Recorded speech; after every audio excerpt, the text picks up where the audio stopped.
বিদ্যুৎ বিলে ৩০০ টাকা ছাড় পাবেন, এবার থেকে আবেদন করার উপায় জানুন। এইদিকে আবার প্রধানমন্ত্রী আবাস যোজনা অতীত রাতারাতি পাল্টে গেল নাম।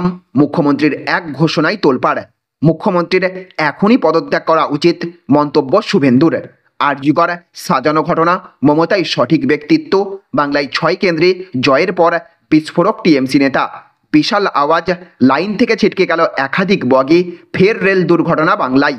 ডিসেম্বরে কল্পতরু মমতা, লক্ষ্মীর ভাণ্ডার ছাড়াও আর কোন প্রকল্পের সুখবর দিলেন মুখ্যমন্ত্রী জানবো।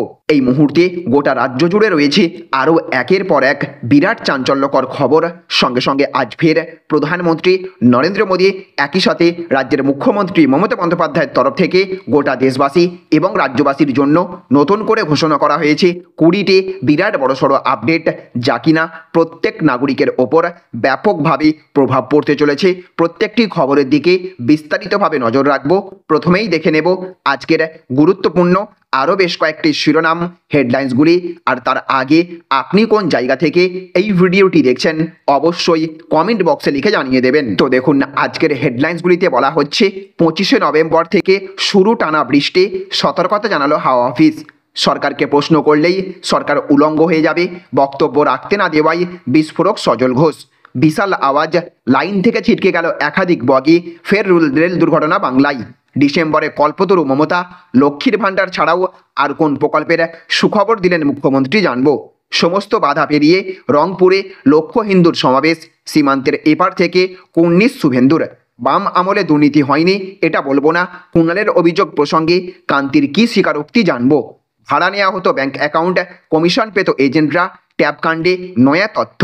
26 সালে বাংলার ক্ষমতায় বিজেপি, সুকান্তর দাবি শুনে কুণাল বললেন অলীক স্বপ্ন। আরজিকর সাজানো ঘটনা, মমতাই সঠিক ব্যক্তিত্ব, বাংলায় 6 কেন্দ্রে জয়ের পর বিস্ফোরক টিএমসি নেতা।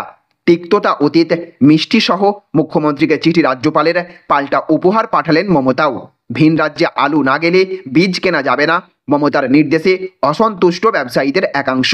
উপনির্বাচনে 6-6 শুভেচ্ছা জানাতে গিয়ে অভিষেকের কটাক্ষ কলকাতা হাইকোর্টের একাংশকেও। আমরা জমিদার নয়, অন্তরের অন্তঃস্থল থেকে উপনির্বাচনে সবুজ ঝড়ের মধ্যে বার্তা মমতার। মুখ্যমন্ত্রীর এখনই পদত্যাগ করা উচিত, মন্তব্য শুভেন্দুর। অভিষেক রাহুলের থেকে অনেক ভালো নেতা, দিলীপের কথাই তোলপাড় বাংলা। রাজ্যের কৃষকদের জন্য সুখবর, দেওয়া হবে কৃষক বন্ধু প্রকল্পের 10,000 টাকা। বিদ্যুৎ বিলে 300 টাকা ছাড় পাবেন, এবার থেকে আবেদন করার উপায় জানুন। প্রধানমন্ত্রী আবাস যোজনা অতীত রাতারাতি পাল্টে গেল নাম, মুখ্যমন্ত্রীর এক ঘোষণায় তোলপাড়।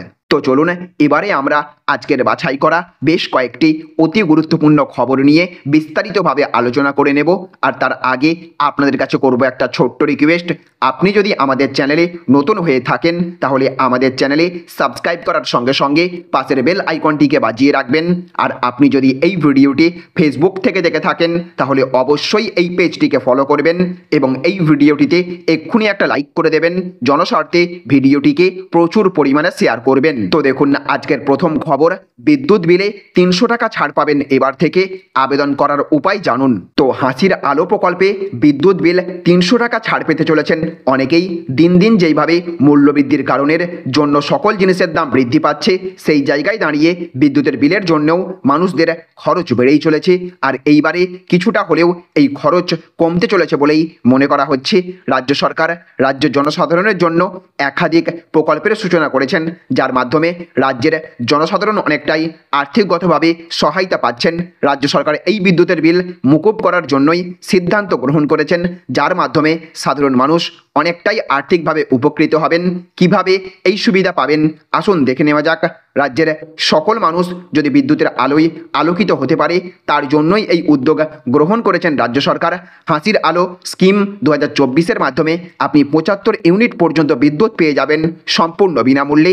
আপনি যদি এই প্রকল্পে আবেদন করেন তাহলে আপনি 3 মাসে 75 ইউনিট পর্যন্ত বিদ্যুৎ বিল মুকুব হয়ে যাবে, অর্থাৎ বিদ্যুৎ ব্যবহার করার পরেও দিতে হবে না কোনো রকমের বিদ্যুৎ বিল। হাসির আলো আবেদনের যোগ্যতা এবং নথিপত্র হিসেবে যেগুলো লাগবে তার মধ্যে রয়েছে হাসির আলো প্রকল্প প্রকল্পে আবেদনের জন্য আবেদনকারীর কাছে বিপিএল রেশন কার্ড থাকতে হবে। আবেদনকারীর বার্ষিক ইনকাম 3 লক্ষ টাকার কম হতে হবে। আপনি শুধুমাত্র আপনার বাড়ির বিদ্যুৎ সংযোগ করার জন্য আবেদন করতে পারবেন। আপনার বাড়িতে যদি বিদ্যুৎ সংযোগ না থাকে তাহলেই আপনি আবেদন করতে পারবেন। বিপিএল রেশন কার্ড, আধার কার্ড, আয়ের প্রমাণপত্র সমেত আবেদন করতে পারবেন। হাসির আলো প্রকল্পে আবেদন কিভাবে করবেন? এই হাসির আলো স্কিম 2024-এ আপনি অফলাইনে আবেদন করতে পারবেন। অফলাইনে আবেদন করার জন্য আপনার নিকটবর্তী যে ইলেকট্রিক অফিস রয়েছে সেখানে গিয়ে আপনি যদি হাসির আলো প্রকল্পের ফর্ম চান তাহলে সেখান থেকে ফর্ম পেয়ে যাবেন। ফর্ম পাওয়ার জন্য আপনাকে উপরে উল্লেখিত ডকুমেন্টগুলো জমা করতে হবে। এদিকে আবার আজকের আরও একটি বড় খবর, আমরা জমিদার নয়, অন্তরের অন্তঃস্থল থেকে উপনির্বাচনে সবুজ ঝড়ের মধ্যে বার্তা মমতার। তো বিধানসভা উপনির্বাচনেও রাজ্য জুড়ে সবুজ ঝড়। 6টি বিধানসভা আসনের মধ্যে 6টিতেই জয়ী হয়েছে তৃণমূল। বাকি কেন্দ্রগুলোও এগিয়েছিল তৃণমূল। সেই আবহে দলের নেতাকর্মী সমর্থকরা যখন সবুজ আবির ওড়াচ্ছেন, রাজ্যের মানুষকে ধন্যবাদ জানালেন তৃণমন্ত্রী মমতা বন্দ্যোপাধ্যায়। সোশ্যাল মিডিয়ায় লিখলেন, মামাটি মানুষকে বিনম্র চিত্রে অভিবাদন জানাই, জয় বাংলা। রাজ্যের 6 বিধানসভা কেন্দ্রের উপনির্বাচনে জয়ের পথে তৃণমূল, কোথাও বিরোধীরা ছুঁতেও পারেনি তাদের। সেই আবহেই সোশ্যাল মিডিয়ায় রাজ্যের মানুষকে ধন্যবাদ জানিয়েছেন মমতা। লিখেছেন, আমরা অন্তরের অন্তঃস্থল থেকে মামাটি মানুষকে জানাই প্রণাম, জোহার এবং সেলাম। আপনাদের এই আশীর্বাদ আমাদের আগামীর চলার পথে আরও সক্রিয়ভাবে মানুষের কাজ করার উৎসাহ দেবে। এদিকে আবার আজকের আরও একটি বড় খবর, প্রধানমন্ত্রী আবাস যোজনা অতীত, রাতারাতি পাল্টে গেল নাম। মুখ্যমন্ত্রীর এক ঘোষণায় তোলপাড়। তো আবাস যোজনার ক্ষেত্রে একলা চলো নীতি অনুসরণ করেছে পশ্চিমবঙ্গ সরকার। কেন্দ্র টাকা দেয়নি, উপভোক্তাদের টাকা দিতে চলেছে রাজ্য। সেই কারণে এবার প্রধানমন্ত্রী আবাস যোজনা নামটাও ব্যবহার করা হবে না। নবান্ন থেকে এই কথা জানিয়েছেন মুখ্যমন্ত্রী মমতা বন্দ্যোপাধ্যায়। নবান্ন থেকে এই নিয়ে কথা বলেছেন মুখ্যমন্ত্রী। তিনি বলেছেন, কেন্দ্রীয় সরকার নয় বরং রাজ্য সরকার নিজের টাকায় এই প্রকল্প গ্রহণ করেছে। সেই কারণে এবার থেকে বাংলার গ্রামীণ অঞ্চলে আর্থিকভাবে দুর্বল মানুষের বাড়ি বানানোর ক্ষেত্রে রাজ্যের দেওয়া নামই থাকবে। প্রধানমন্ত্রী আবাস যোজনা নয় বরং বাংলার বাড়ি নাম ব্যবহার করা হবে বলে জানিয়েছেন তিনি। পশ্চিমবঙ্গের শহরাঞ্চলের আর্থিকভাবে দুর্বল মানুষের বাড়ি বানিয়ে দেওয়ার জন্য বাংলার বাড়ি প্রকল্প আছে। এবার গ্রাম বাংলাতেও তার বিস্তার হতে চলেছে।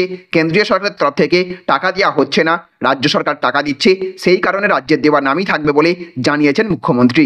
এদিকে আবার আজকের আরও একটি বড় খবর, বিশাল আওয়াজ, লাইন থেকে ছিটকে গেল একাধিক বগি। ফের রেল দুর্ঘটনা বাংলায়। তো ফের ট্রেন দুর্ঘটনা। বাঁকুড়ার পিয়ারডোবা স্টেশনের কাছে লাইনচ্যুত হয়েছে একটি মালগাড়ি। কার্যত লাইন থেকে ছিটকে গিয়েছে একাধিক বগি, যার ফলে সম্পূর্ণভাবে বন্ধ রয়েছে ওই লাইনে ট্রেন চলাচল। ঘটনার খবর পেয়ে ঘটনাস্থলে পৌঁছেছে রেলের উচ্চপদস্থ আধিকারিকরা। কিভাবে এই ঘটনা ঘটল তা এখনও স্পষ্ট নয়। ঘটনার জেরে কার্যত বন্ধ রয়েছে ওই লাইনের ট্রেন চলাচল। যদিও যুদ্ধকালীন তৎপরতায় পরিস্থিতি নিয়ন্ত্রণে আনার চেষ্টা করা হচ্ছে। লাইন থেকে সরানো অভিযুক্ত মালগাড়িটিকে, এমনকি ছিটকে যাওয়া বগিগুলোকেও সরানোর কাজ করা হচ্ছে বলে খবর। জানা যাচ্ছে, আদ্রা খড়গপুর শাখার পিয়ারডোবা স্টেশন লাইনচ্যুত হয় মালগাড়িটি। স্থানীয় সূত্রে জানা গিয়েছে, মালগাড়ির রেক থেকে পাথর নামানো হচ্ছিল। সেই সময় হঠাৎ করেই প্রবল শব্দ হয়, জানিয়ে তীব্র চাঞ্চল্য ছড়িয়ে পড়ে স্টেশন সংলগ্ন এলাকায়, ছড়িয়ে পড়ে আতঙ্ক। এদিকে আবার আজকের আরও একটি বড় খবর, আরজিকর সাজানো ঘটনা, মমতাই সঠিক ব্যক্তিত্ব, বাংলায় 6 কেন্দ্রে জয়ের পর বিস্ফোরক টিএমসি নেতা। তো আরজিকর কাণ্ডের 100 দিন ইতিমধ্যেই পার হয়েছে। প্রতিবাদ মিছিলে মমতার সরকারের বিরুদ্ধে সরব হয়েছে বারবার বিরোধীরা। এইদিকে রাজ্যের 6 কেন্দ্রে তৃণমূলের জয়ের পর বিস্ফোরক মন্তব্য বাঁকুড়া তৃণমূল নেতৃত্বের।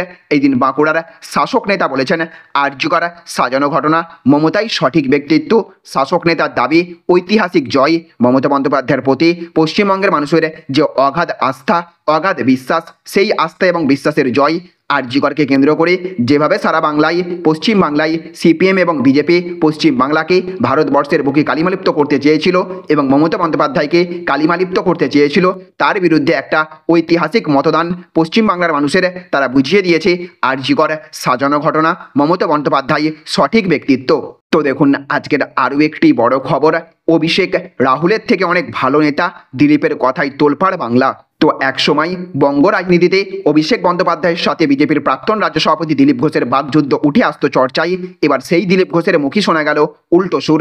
তৃণমূলের সেকেন্ড ইন কমান্ড অভিষেক বন্দ্যোপাধ্যায়ের প্রশংসা করে দারাজ সার্টিফিকেট দিলেন এই পোড় খাওয়া বিজেপি নেতা। দিলীপ ঘোষের মুখে অভিষেকের প্রশংসা, তাও আবার তুলনা টানলেন স্বয়ং কংগ্রেস সভাপতি রাহুল গান্ধীর সাথে। আর তাতেই বেজায় অস্বস্তিতে বঙ্গ বিজেপি। যদিও তড়িঘড়ি ড্যামেজ কন্ট্রোল করারও চেষ্টা করেছেন দিলীপ ঘোষ। বিগত বেশ কিছুদিন ধরেই বঙ্গ রাজনীতিতে অভিষেক বন্দ্যোপাধ্যায়কে নিয়ে তৃণমূলের অন্দরে তৈরি হয়েছে নবীন প্রবীণ দ্বন্দ্ব। দলের একাংশ দাবি করছেন অভিষেক বন্দ্যোপাধ্যায়কে উপমুখ্যমন্ত্রী করা হোক। তো দেখুন আজকের অন্তিম আপডেট, মুখ্যমন্ত্রীর এখনই পদত্যাগ করা উচিত, মন্তব্য শুভেন্দুর। তো নবান্নে বিভিন্ন দপ্তরের আধিকারিকদের সঙ্গে বৈঠক করার পরে মুখ্যমন্ত্রী সাংবাদিকদের সঙ্গে কথা বলেন। সেই প্রসঙ্গেই তিনি বলেছেন, নিচুতলার একজন সরকারি কর্মী এবং পুলিশ মানুষের টাকা নিচ্ছে, এটা তিনি কিছুতেই বরদাস্ত করবেন না। মুখ্যমন্ত্রীর এই কথাটি নেই বিরোধী দলনেতা শুভেন্দু অধিকারী মুখ খুলেছেন। তিনি বলেছেন মুখ্যমন্ত্রী মমতা বন্দ্যোপাধ্যায়ের পদত্যাগ করা উচিত। আরও একবার সেই বক্তব্য রাখলেন রাজ্যের বিরোধী দল নেতা শুভেন্দু অধিকারী। মুখ্যমন্ত্রী গতকাল যে কথা বলেছেন তা অত্যন্ত অ্যালার্মিং। নিজের প্রতি অনাস্থা প্রকাশ করছেন মুখ্যমন্ত্রী। এমন অবস্থায় তার নিজের থেকেই পদত্যাগ করা উচিত। শুভেন্দু বলেছেন মুখ্যমন্ত্রী মমতা বন্দ্যোপাধ্যায় পুলিশের একাংশ সিআইডির প্রতি উষ্মা প্রকাশ করেছেন। দুর্নীতির সঙ্গে পুলিশ এবং সিআইডির একটা অংশ জড়িয়ে মুখ্যমন্ত্রী নিজেই মন্তব্য করেন। মুখ্যমন্ত্রী সঠিক কথা বলেছেন, পুলিশ এবং সিআইডি দুর্নীতির সঙ্গে জড়িয়ে, কিন্তু তাদের দুর্নীতি করতে বাধ্য করা হয়েছে। এই কথার অবশ্য সমর্থন পাওয়া যায় প্রবীণ তৃণমূল বিধায়ক মদন মিত্রের মুখেও। তিনি বলেছিলেন পুলিশকে দিয়ে খারাপ কাজ আমরাই করাচ্ছি। এরপরেই মুখ্যমন্ত্রীর পারিবারিক প্রসঙ্গ টেনে শুভেন্দু বলেছেন মুখ্যমন্ত্রীর পরিবারের সদস্যরা দুর্নীতির সঙ্গে জড়িত। ইলেকটোরাল বন্ডের মাধ্যমে 1600 কোটি টাকা তৃণমূল ঘরে তুলেছে। ডিএল লটারির প্রসঙ্গ তিনি আরও একবার উত্থাপন করেছেন। পশ্চিমবঙ্গে টেন্ডার দুর্নীতি চলছে, ট্যাব থেকে সাইকেল, সিসিটিভি ইনস্টলেশন থেকে বিভিন্ন ক্ষেত্রে দুর্নীতির অভিযোগ উঠে এসেছে। এই সব সংস্থা ইলেকটোরাল বন্ডে টাকা দিয়েছে, এমনই অভিযোগ করলেন শুভেন্দু অধিকারী। সেই সব কোম্পানিকে ব্ল্যাকলিস্ট করে হেফাজতে নেওয়ার দাবি জানিয়েছেন তিনি। সেই প্রসঙ্গে তিনি ইলেকটোরাল বন্ডের প্রসঙ্গ টেনে বলেছেন, ইলেকটোরাল বন্ডে দেওয়া টাকা মুখ্যমন্ত্রীর ত্রাণ তহবিলে দেওয়া হোক, তা না হলে ভারত সেবা সংঘ, রামকৃষ্ণ মিশন প্রভৃতি সংস্থাকে সেই টাকা দিয়ে দেওয়া হোক। এখন পর্যন্ত তৃণমূলের পক্ষ থেকে শুভেন্দুর এই বক্তব্যের কোনো প্রতিক্রিয়া পাওয়া যায়নি। তাহলে ফ্রেন্ডস বুঝতে পারলেন, এই ছিল আজকের কয়েকটি গুরুত্বপূর্ণ আপডেট। এই ভিডিওটি আপনাদের যদি ভালো লেগে থাকে তাহলে অবশ্যই এই ভিডিওটিতে একটা লাইক করবেন এবং অবশ্যই ভিডিওটিকে রাজ্যের সমস্ত মানুষের কাছে শেয়ার করে সকলকে জানার সুযোগ করে দেবেন। ভালো থাকবেন, সুস্থ থাকবেন। Thank you friends, thank you for watching.